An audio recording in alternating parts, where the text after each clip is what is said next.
আজকের এই ভিডিওটি মায়ের স্বরূপ দর্শন দিয়ে শুরু করলাম এবং মায়ের মন্দিরে বিভিন্ন প্রোগ্রামগুলি আপনাদের দেখাবো। তো আজকের দিনটা আমার ভাগিনার জন্য অনেকটা স্পেশাল। তো সবাই দেখতে থাকো। কেন স্পেশাল?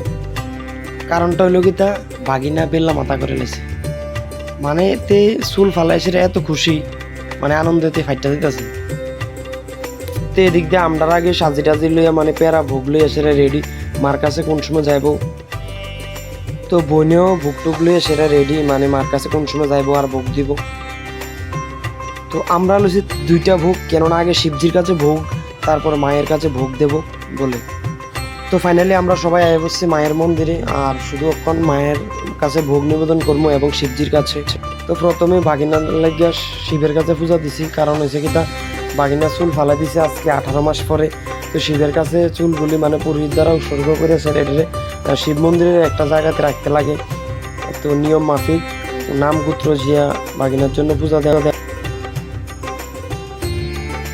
আমরা ফাইনালি পূজা টুজা দেওয়া শেষ। তো এখনকার সবাই মিললে আমরা একটু চন্দ্রমিত্র নিলাম পুরোহিতের থেকে। তারপরে যাই আমরা ধূপম জ্বালাই দিলাম মার কাছে।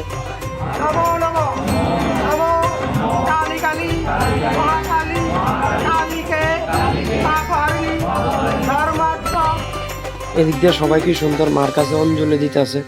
বলির পরে কিন্তু অঞ্জলি শুরু হয়। তা আপনারা চাইলেও মার মন্দিরের উপাস থেকে আইলে এভাবে সুন্দর মতো অঞ্জলি দিতে পারেন।